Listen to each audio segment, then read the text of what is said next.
Welcome to the Counselling Tutor Podcast, the must-listen-to podcast for students of counselling and psychotherapy.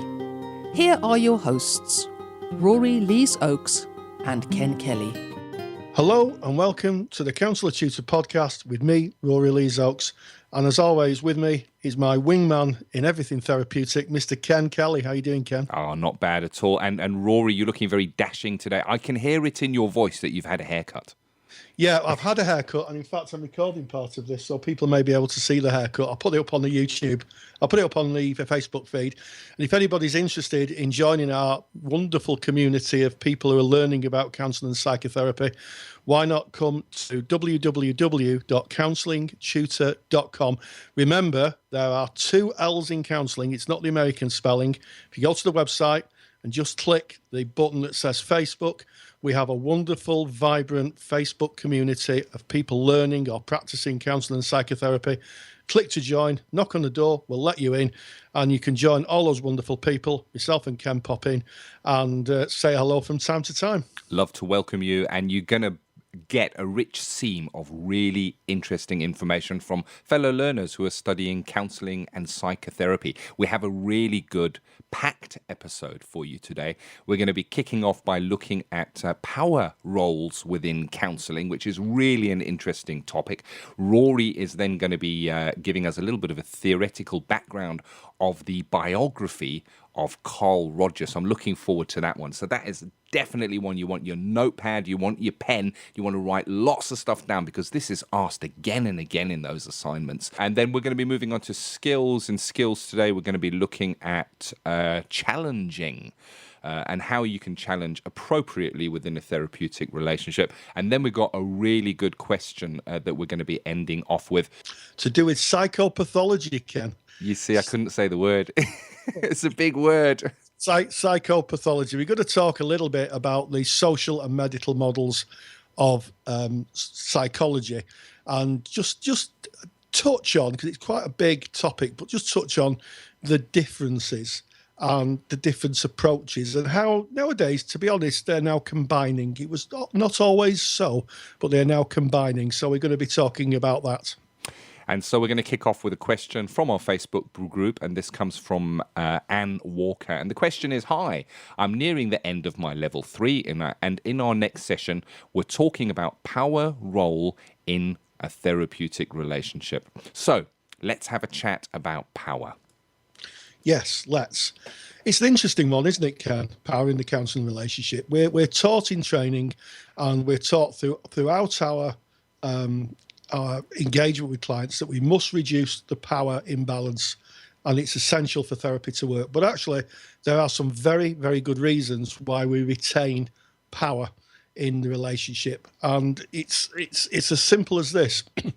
As therapists, we're professional people, and we work within the laws, and there are laws that we cannot ethically break. We cannot say, oh, well, it's confidentiality is everything. And those are statutory laws. And the main ones really are drug trafficking, money laundering, acts of terrorism, child protection.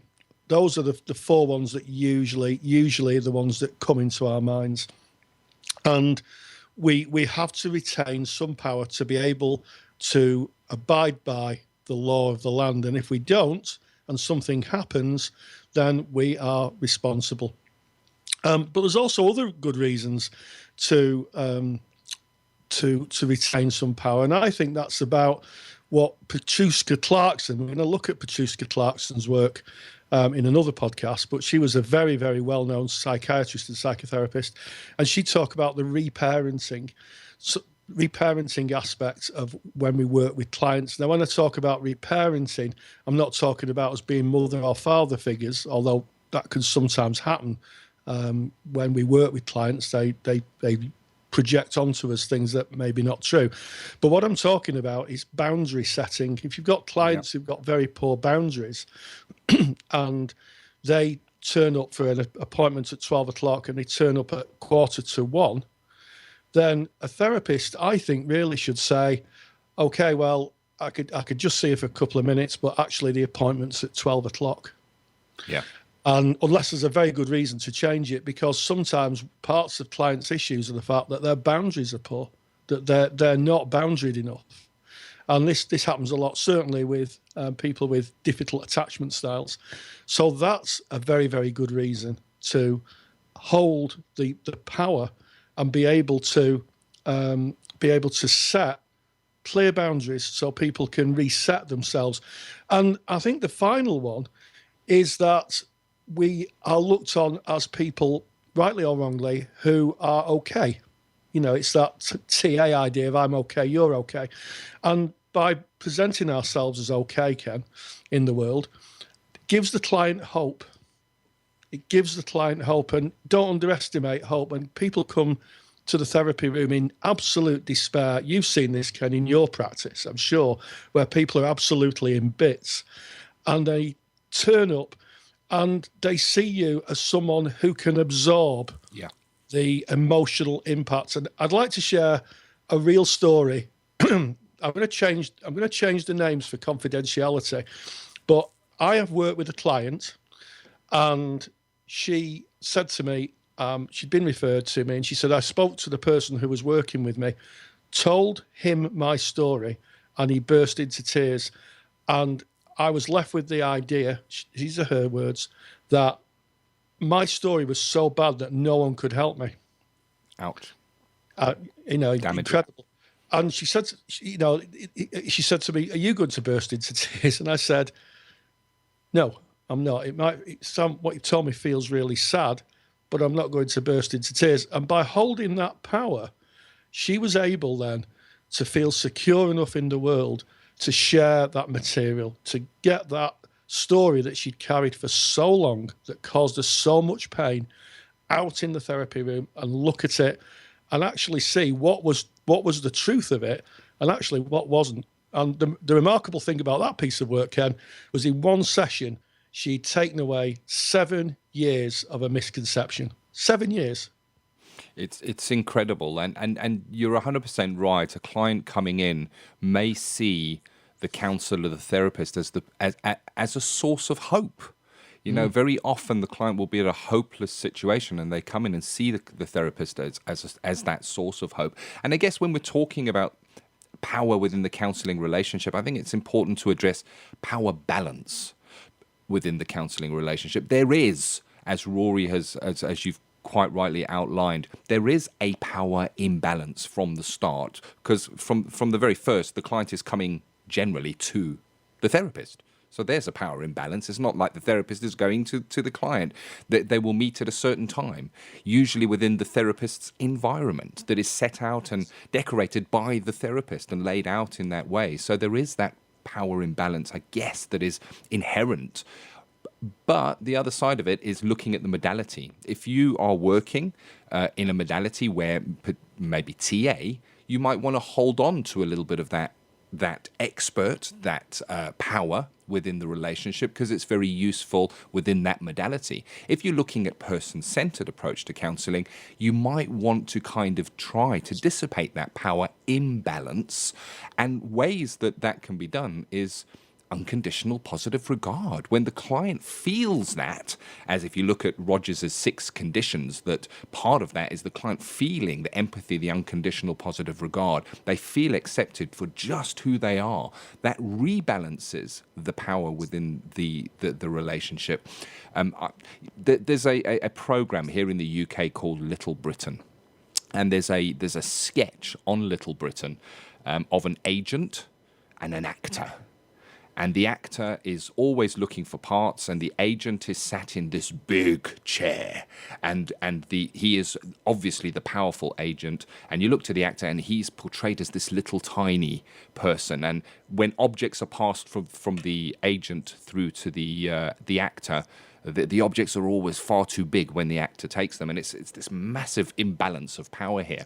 And I recall going into my placement, and I was doing my placement in a doctor's surgery, and within the doctor's surgery there was the doctor's chair, and this was my office. Now I needed to practice within this doctor's office, and the doctor's chair was this big plush leather black chair, and the patient's chair was this little rickety, almost school chair. And it really gave me that feeling of that Little Britain sketch of this big, powerful chair versus this little chair that the client might sit on. So I went to readdress that power balance and found 2 rickety chairs so we could both sit on rickety chairs, not behind the desk, just to try and rebalance that. Another way of maybe rebalancing that power is to not have your certificates on the wall where behind you, when the client is looking at you, as they're looking at you, they see behind you all your expert certificates of all the training and the learning that you have done. So you are obviously powerful and knowledgeable.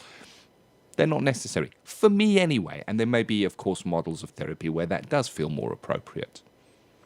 Yeah, absolutely, Ken. And you hit on a very rich theme of power. Also things around, for me, having family pictures. You know, that is quite powerful. If you're working with a client and they can't have children and you've got your family pictures up there, that is a massive statement of power, because the client is powerless to maybe start a family at this point. Yeah. And you're showing your family. And I know it sounds a little bit odd, but that was, in fact, a few years ago, a sanction that was applied to a therapist who had a complaint made against her working with a client who had issues around fertility. And what happened was that the BACP upheld it and said, yeah, it was a little insensitive to have your family pictures around when in fact the client couldn't have children. The other thing is, as professionals, we have to take a professional view. You know, when I started counselling, it was, all those years ago, it was a bit of a cottage industry. And, professionals such as doctors, social workers, kind of saw us as a twee little industry. Now we sit alongside them as fellow professionals. And recently I've had to make a referral for a client because I believe that my modality of therapy wasn't going to suit this client. 100%. Absolutely not going to suit. Not only was the modality of therapy, but I work in a college setting as a therapist, and I had to be mindful that, colleges are kind of closed about a third of the year for holidays and stuff. And this was going to be a long-term piece of work that really needed a setting externally from an educational setting. So I made a referral, and that is retaining power. And there's nothing wrong with that. In my time, I've made many referrals where I believe the client needed a different form of help. And I think in the next section, we're going to cover that.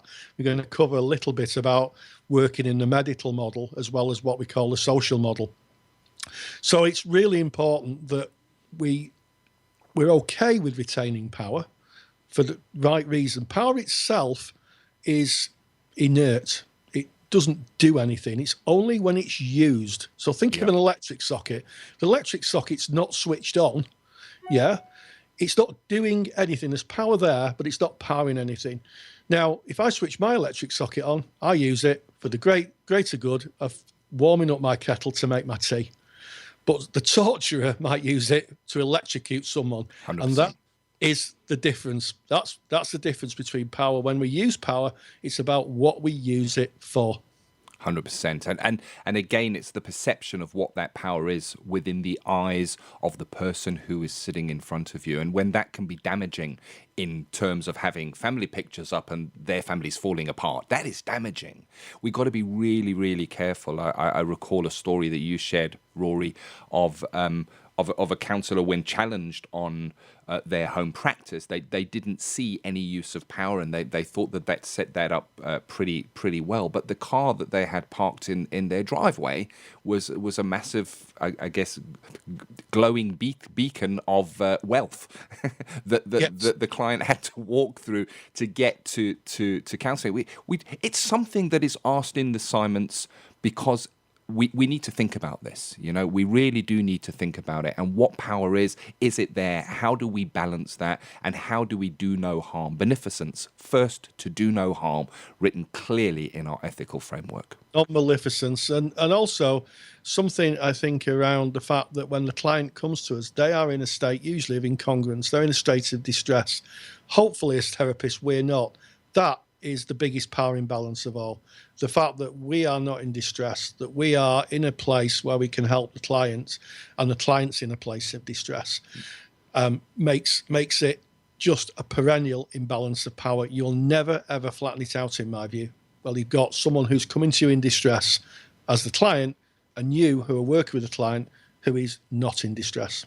100%. I just got to go back on what I said there. Beneficence, of course, is incorrect. You're 100% right, Rory. It is non-maleficence to do no harm. Beneficence is, of course, to care for the client in the right way. There you go. So hopefully you'll have found something of use there on the subject of power, the balance of power. I know that this is covered in podcasts and in documents inside the assignment guide that you wrote, Rory. So I know it is a relevant topic, and it is something that is covered in the assignment. So hopefully that going out there will be of use to you listening to this. So moving on to something that I know will be of use to you, and that is, of course, the biography, not biology, the biography of Carl Ransom Rogers. Absolutely, Ken.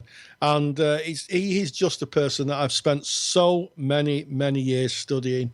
I fell in love with his work when I was a student, and I read A Way of Being, which was his final book. And I've read his work and studied him and practiced in his modality for all my practice life. I do a few different things now as a child therapist, but my base is person-centered.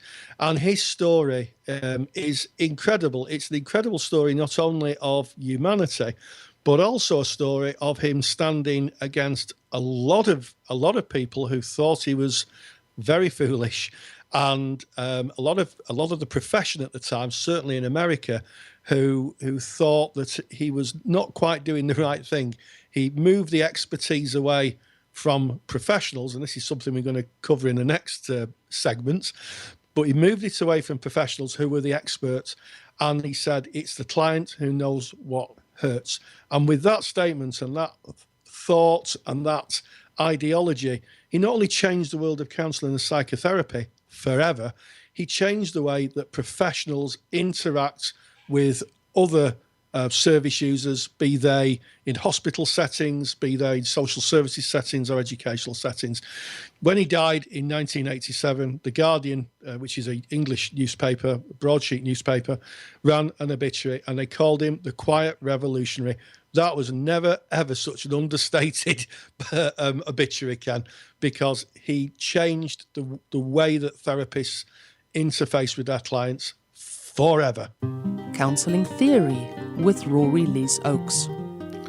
On February the 6th, 1987, the New York Times obituary column announced Carl R. Rogers, 85, leader in psychotherapy, dies. Carl Ransom Rogers was born in Chicago, Illinois in 1902 to Walter Rogers, a successful engineer, and Julia Cushing, a housewife. He went on to become the fourth of 6 children. At the age of 12, the Rogers family moved to a farm about 30 miles from their original home. Each child had numerous chores to complete and were brought up in a very strict Christian environment. Education started in the 2nd grade, as Rogers was already able to read by the time he attended school. On attending university for the first time, Rogers studied agriculture at Wisconsin before moving to his chosen subject of history so he could study for the ministry. It was while pursuing this path, Rogers, in his junior year, was chosen to attend the World Student Christian Federation Conference in Beijing, China. This 6-month engagement, he became doubtful of his own religious views. Asked to write an assignment entitled, "Why Am I Entering the Ministry?" he found this hard to answer, and as a consequence realised his beliefs had changed. He left the seminary to attend teacher training college at Columbia University, and he obtained his MA in 1928. It was during this time at Columbia that he met John Dewey, a lecturer and philosopher, who developed the philosophy of experimentalism or instrumentalism, largely centred on human experience. Another of Rogers' lecturers was William Kirkpatrick, who developed child-centred education, which later became known as the project method. On leaving teacher training, Rogers decided he wanted to study psychology. The Institute of Child Guidance in Rochester, New York was offered to Rogers, which was sponsored by the Commonwealth Fund, where he obtained his PhD in 1931. He came on to become director of the Institute, and amongst the social workers in his department was the psychotherapist Otto Rank and a student named Jessie Taft, who were influential in forming what was later to be known as the person-centred approach. It was during this period that Rogers was working with a young boy who was having emotional issues. He explained to the boy's mother that her early rejection of her son was the root cause of his behaviour. The mother rejected this idea and stormed out of Rogers' office, only to return a few moments later and inquire, "Do you offer counselling to adults?" Rogers sat and listened to the mother. It was at that point he began to realise there was an alternative to the Freudian approach. Not long after this, Rogers wrote his first book, Clinical Treatment of the Problem Child, which led to him being offered a position as Professor of Psychology at Ohio State University. He began to talk about his special approach of therapy in his next book, Counselling and Psychotherapy. It was written while he was at Ohio State. With this book, Rogers offered an alternative to the psychoanalytical approach that had dominated the field for so long. In 1945, he moved to the University of Chicago to establish a counselling centre. This was set up in line with his beliefs. However, he refused to take a leadership role. In 1951, he published Client-Centred Therapy, which explores the application of the approach to therapy, group work, leadership, administration, teaching and training. In 1957, he took a post at the University of Wisconsin as both Professor of Psychology and Psychiatry. This was seemingly an opportunity to increase his influence. However, he did not feel welcome and fell out with many of his new colleagues, particularly in the psychology department, which, in a subsequent interview, he recalled was a stronghold of psychological testing. His fifth book, On Becoming a Person, was published in 1961, and it was this that gave him international fame. He moved to La Jolla, California, and joined the Western Behavioural Sciences Institute, which was a non-profit making organisation which carried out humanistically orientated research into interpersonal relationships. In 1964, he collaborated with a fellow therapist and filmmaker Everett Sjostrom in a film entitled 3 Approaches to Psychotherapy, which later became known as the Gloria film. 3 Approaches showed a real client, Gloria, being interviewed in turn by Carl Rogers, Albert Ellis and Fritz Perls. The idea was to produce an academic film used in the training of psychotherapists. However, it slipped out of academia and ended up played in cinemas across America. In the late 60s, he became greatly involved in the encounter group movement, learning to trust the wisdom of a small group in the same way that he trusted individuals in one-to-one counselling. Following a change in personnel at the Western Behavioural Sciences Institute, Rogers left to join others in setting up his own Centre for Studies of the Person, which still exists and where he remained a resident fellow until his death. He continued to explore other applications of his person-centred approach. These included marriage, business, politics and world peace. In his 70s and 80s, he travelled the world, taking the approaches to places of conflict such as Northern Ireland, South Africa, Poland and Russia. In 1980, his final book, A Way of Being, was published. It contains, amongst other things, a visionary view of the world and what he described as the person of the future. In 1985, he fulfilled his ambition to bring together influential leaders of 17 countries in a residential conference, an example of his commitment to world peace and nuclear disarmament. Rogers died in 1987, having just been nominated, unbeknown to him, for the Nobel Peace Prize. In the same week that his obituary appeared in the New York Times, a similar obituary appeared in the British newspaper The Guardian. As a footnote, they called him the Quiet Revolutionary, a phrase that became synonymous with both his work and approach to therapy, which changed the way professional works with clients forever.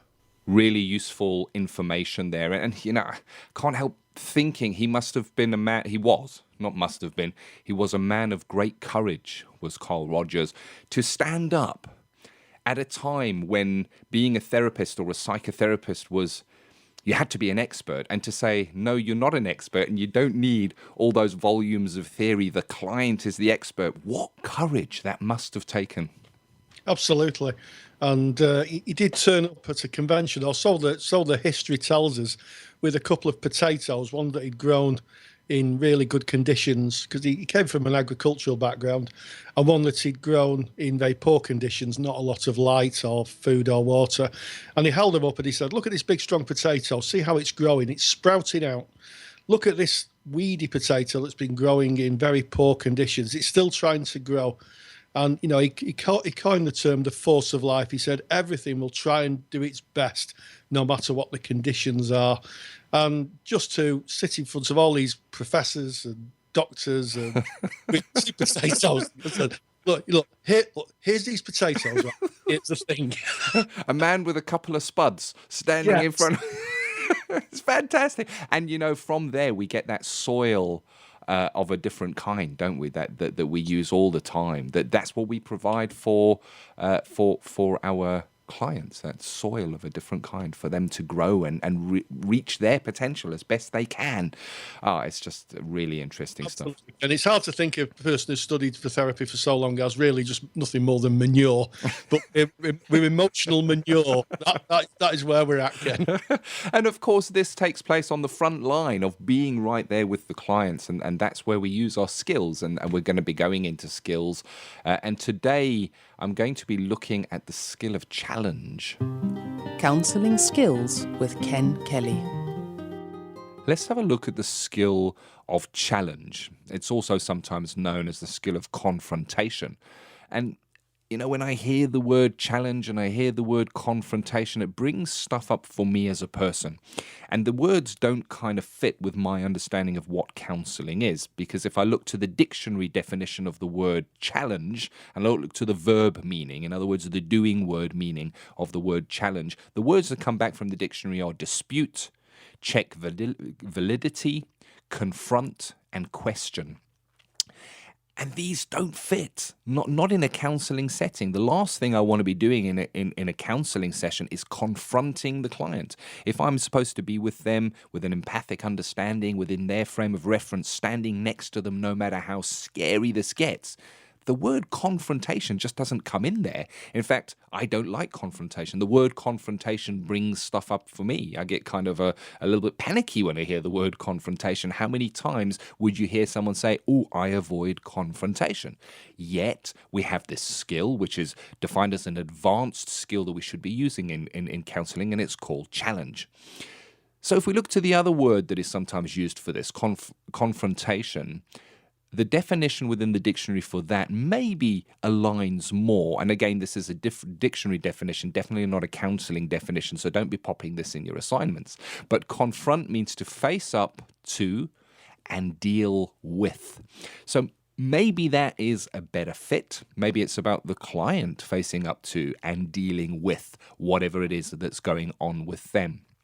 So before we go into a textbook definition of challenge for us as counsellors, let's have a look at why we would use a challenge within a counselling relationship. What's it there for? Why do we need it as a skill? And the reason for this is sometimes a client, when they're bringing their material, they show an incongruence, kind of a mismatch between their thoughts and their feelings. What they're feeling and what they're thinking don't match up. And this causes an incongruence. That's exactly what this is. And we can't see this because this happens internally, but very often the client will give us a clue about this. And they may say something like, oh, you know, I shouldn't really be feeling like this. That's a classic example of an incongruence of how they're thinking and how they're feeling. Within the emotional world of this client, there's a heaviness or a pain or a hurting that they are feeling. But within their head, cognitively, there's a thought that's saying, I shouldn't be feeling this way. There's a direct mismatch there and a great leak there of that incongruence. So that is thoughts and feelings. Where else can we see this? It may be in the words that the client brings is a direct mismatch to what we might see in their body language. So they might bring a narrative, but when we look at them and we're kind of fully there with the client and accepting them globally and seeing everything of who they are and how they present, we're seeing something different in their body language to what they're saying in their words. An example of that might be the client might say, I'm okay, I can cope with this, I just have to.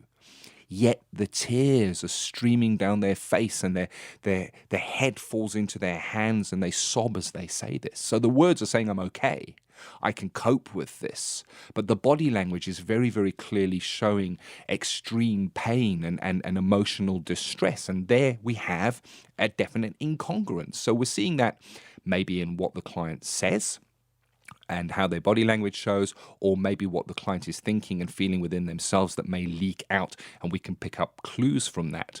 So let's just move slightly on to look at a textbook definition of how challenge or confrontation is defined, and words that we might be able to use in an assignment. And of course, whenever I go to the textbook definitions, I feel they're dry. I really do. But there are times in the assignments where you need those dry words. So here they are. Textbook definition for challenge or confrontation. The counsellor highlights the incongruence between the client's verbal and non-verbal communication, and this is the important bit here, in order to facilitate the client's awareness of conflicts associated with specific issues or topics. So it's about, I guess, if I was to put that in my words, it's about highlighting what the client is bringing, showing the incongruence or showing the mismatch so that the client can see that for themselves, so that they can move from rigidity to fluidity, so they can have a moment of movement, so that they can question stuff that's going on for them. So let's have a look at examples of how we can challenge the client in a gentle way and from their own frame of reference. And I'm going to go back to the examples of that we've already covered. So the first one, the client saying, I shouldn't feel like this, where they're having a feeling, something's going on for them, yet there's a thought that says, I shouldn't be feeling this. You know, if we're fully there with them, we can share and we can say, wow, I hear you saying that you shouldn't be feeling this, and I hear those words coming out of your mouth, but at the same time, I recognize it's really heavy what you're carrying at the moment. There's a challenge. It's a very gentle challenge. And all you're doing is highlighting the incongruence that the client is bringing to you within that moment. So it's not from your frame of reference as the counsellor. You are 100% integrated in the client's world. And it doesn't feel challenging. But nevertheless, it is a challenge. It's an invite. It's an invite for the client to have a look and go, yeah, I'm saying it's okay, but my goodness, I'm feeling terrible. And you may see a moment of movement there where they drop that thought that I shouldn't be thinking this, and they go, yeah, it is terrible, and they're fully submerged within that feeling. That incongruence kind of disintegrates in front of you. So the next one of the client saying, I'm okay, I'm coping, I've got to, and the tears are streaming down their face. You may be able to, in that situation, say, and I hear you saying that you're coping with this because you have to. Yet at the same time, I can't help but notice the tears that are streaming down your face, and it just feels that you're totally broken within this. They've been acknowledged for that emotion that they're feeling, but the words that they've said are highlighted, and that incongruence once again is brought out into the open, and it's an invite again. So a challenge can, in a way, be an invite. Now, this is an advanced skill. Don't want to be going into a first session with a client and pulling out the old skill of challenge and popping it right there on the table.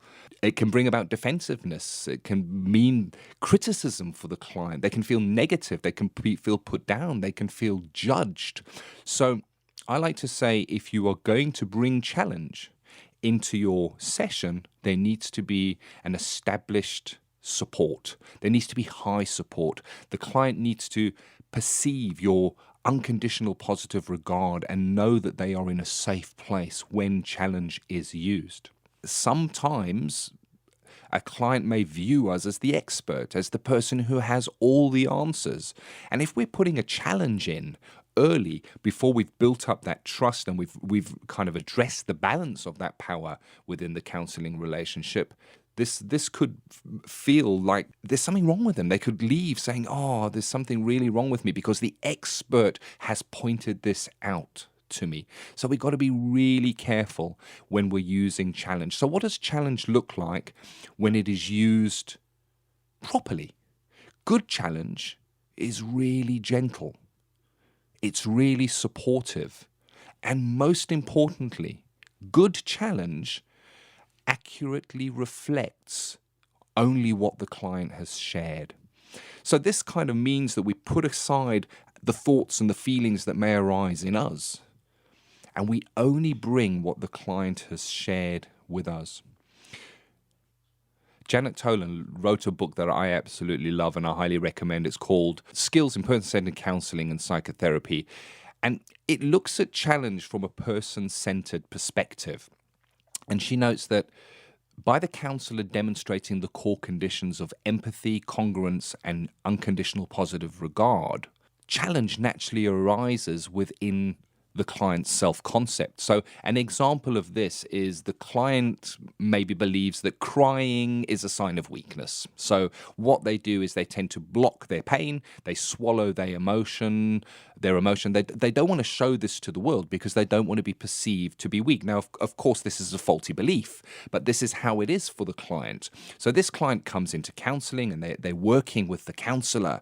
And within the counseling relationship, when the client does bring some of their pain, some of their emotion, the client is fully there with them in that emotion, fully accepting of them and the emotion. That's that unconditional positive regard and that empathic understanding of standing with them in that emotion.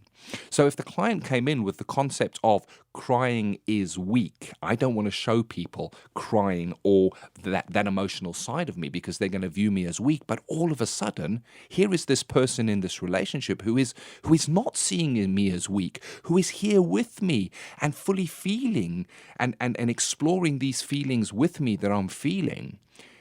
There's a challenge there. There's a challenge to that belief that I'm going to be perceived as weak if I show these feelings. So by demonstrating the core conditions, we allow the client to naturally examine their own self-concept, and that is challenge.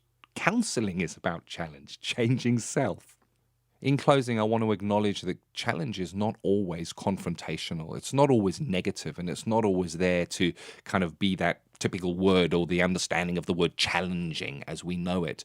Challenge can be so positive. You know, if a client comes in and they present in one way and they explain their situation and they tell you how down and how difficult it is for them, towards the end of the therapy, when they're coming to the end of their journey with you, they may be saying, wow, I feel real movement and I'm now in a very different place. And you can go back and say, you know, when you came in, I noticed that you were like this, but now you sit in front of me and you tell me you are like this. And that is a challenge. It's a challenge for them to look at the progress that they have made within the therapy. I challenge you to speak to your peers about challenge. I challenge you to look for challenge within your own life. I challenge you to record your skill sessions and look and see if you're using challenge. It is a powerful skill. It is an advanced skill, but it's a necessary skill. Challenge exists in counseling. Wow, such an important and underrated skill. And it's one, actually, that when I say to my learners, you know, high challenge, high support is really useful. It's the one that they're most scared of using, but it's one of the most useful skills that you can actually have in your toolbox of skills, because sometimes clients just need to be to be kind of asked, you know, a little bit about their own truths. Oh yes. Really, really useful, Ken. Thank you for that. Absolute pleasure. And you've hit the nail on the head there when you said high challenge, high support. They go together hand in hand. Absolutely. So we've got a Facebook message from Nicola Puma, and we encourage people on our Facebook feed to ask us questions. If we can answer them, we will. And Nicola Puma has asked us, what's the difference between the psychosocial model? Is it the psychosocial model? It's not, is it? It's psychopathology. Psychopathology, yeah. So I can read it out if you like. I've got it right here. So it's Nicola Puma, and she says, "Hi, Rory and Ken. I was just wondering if one of your podcasts could include information on psychopathology, specifically the person-centered approach versus the medical model. Thank you for your podcast. They are absolutely fantastic." Well, it's an absolute pleasure, Nicola.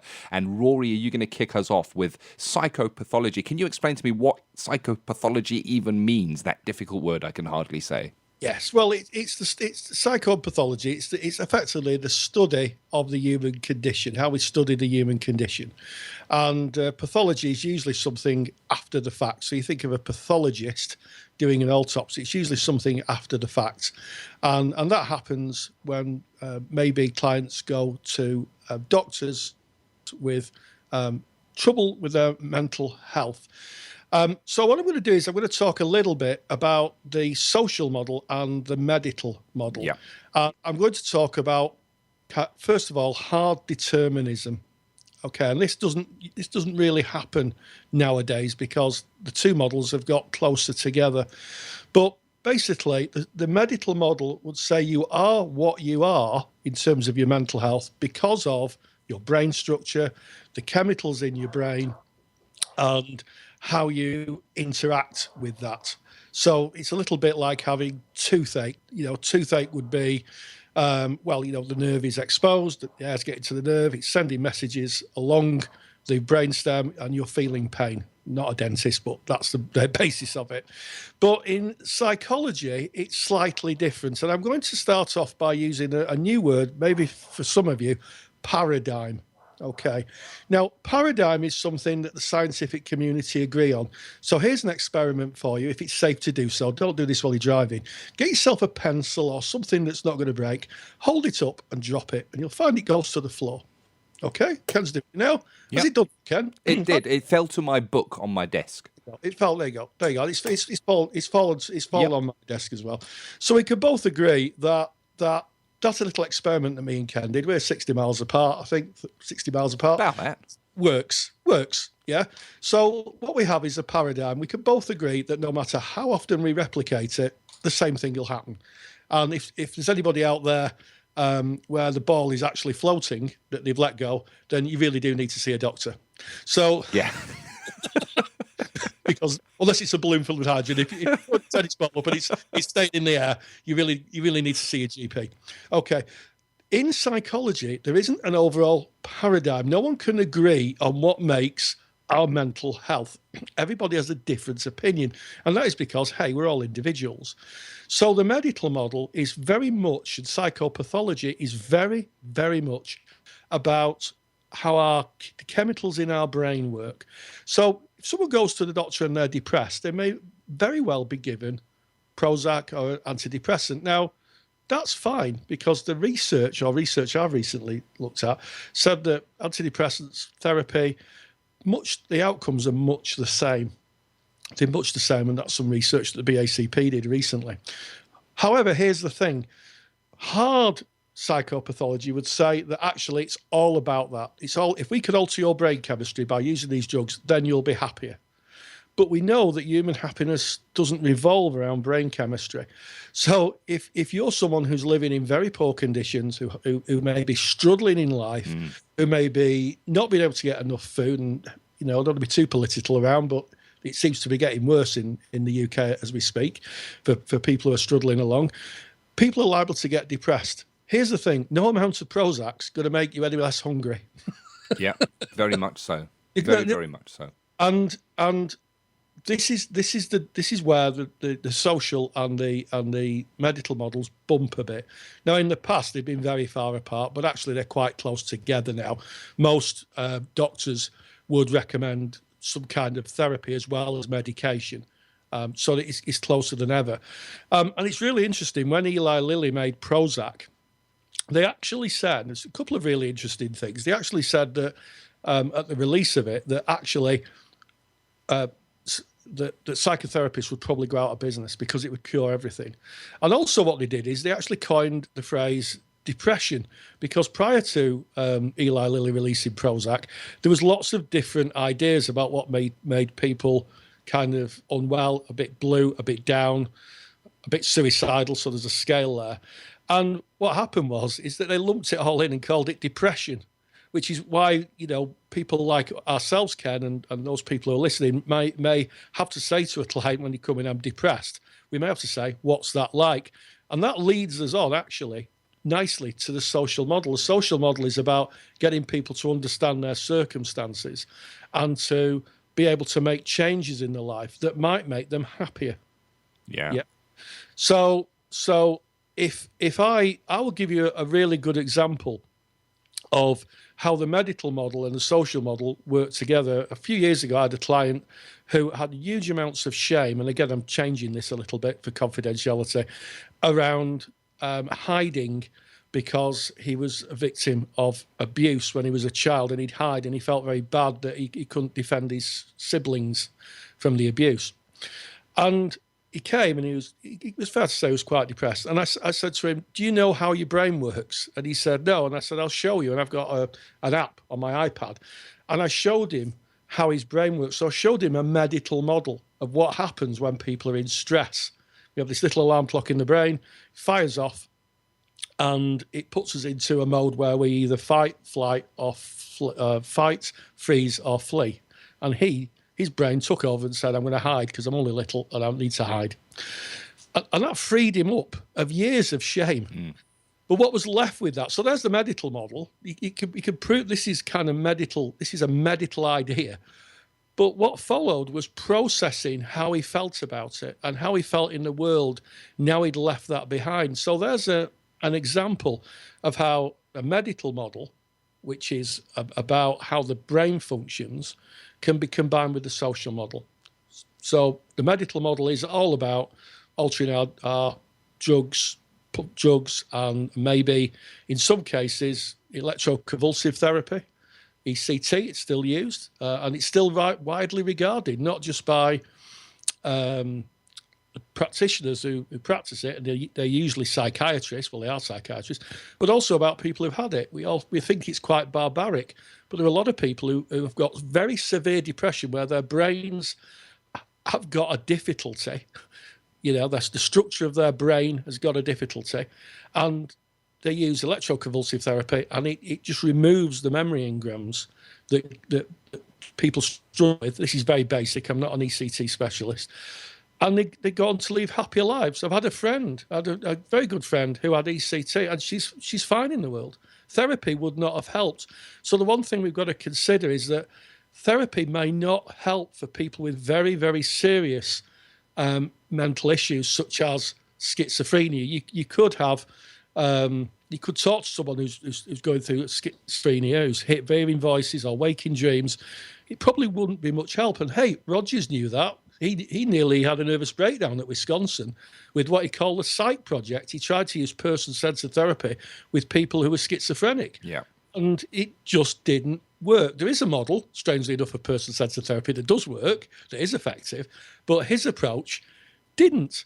So that's the difference. So as practitioners, we've got to realise that there is a place for the medical model for those people who are really ill. And if you're interested in the medical model and the social model, Google R.D. Laing. I think it's Laing. He was a pioneering psychiatrist in the 60s who really did what Rogers did in the psychiatric community. He said, look, we may not have all the answers in medicine. There may be different answers in different places. And he was a very, very, very well-respected, although there are people who criticise him, psychiatrist who use both social and medical models to help someone. But even he said, if you've got someone who's really unwell, who's a danger to themselves, then maybe they need a secure place so that they can be helped to get back on track and get back and be able to protect themselves. Really good in-depth description there, Rory. I could see it and feel it as you were talking us through it there. And I guess for me, just kind of wrapping that up, summing it up, if you were to compare and contrast person-centered approach versus the medical model, you might look that within the person-centered approach to counselling, the counsellor is not there to be the expert, whereas within the medical model, you're dealing with experts. Within the medical model, they are there to treat you, to cure you, to fix you, whereas the person-centered approach, we're there just to be with the person. We be wherever they go, and sometimes we don't have the solutions. The medical model, they pride themselves as having the solution. You try going to the doctor and walking out without a prescription. Not easy. They've got to give you a solution. But you can quite happily go to a person-centered therapist and walk out without a solution, because it's where you're at. You might just be stuck. So I think with Rory's really good explanation of psychopathology and that kind of looking at the difference in the medical model and the person-centered approach, hopefully, Nicola, that's going to give you some ammunition to kind of attack that question that you have. But I always say this, bat it out to you listening to this. Go and speak about this with your peers. Go and have a debate and chat about it and look at the differences between your modality that you're studying and the medical model. How do they differ? How are they similar? What's your experiences of it? There may be some people who have been in the medical model, and speaking from experience is always very, very useful. So that kind of wraps us up for today. That's episode 9 of the Counselling Tutor Podcast. We have loved being here, sharing the information with you, but you are the most important part of this. Without you, it's I've said this before, we're just two chaps having a bit of a ramble, Rory. So we're very grateful that you are here, and we hope that you will come and have a look at the show notes. The show notes you're going to find at www.counsellingtutor.com. Click on the podcast tab, go to episode 9. Everything we've discussed today, along with references and links, you're going to find that there. If you want to join the debate, join our Facebook group. You can do that again by going to counsellingtutor.com, clicking on the Facebook tab there, and we will let you in. It's closed door, you see, because it's a private group for people who are studying counselling or psychotherapy, or tutors. We've got some tutors in. I think, Rory, I've seen some big names in there as well. I think people are sneaking in as well. I've seen one tutor who admits to wearing a tinfoil hat while she's teaching us Glennis. So hi to her. Everyone's welcome. If you're interested in counselling psychotherapy, please come and join us. We've got a great active group. All of what we spoke about today originates from that Facebook group. So those are the kind of conversations that you can engage in. So from me, Ken Kelly, it has been real. Take care. Yeah, and always stay grounded and stay safe. Thank you for listening to the Counselling Tutor Podcast. Find the show notes for this episode on our website at www.counsellingtutor.com.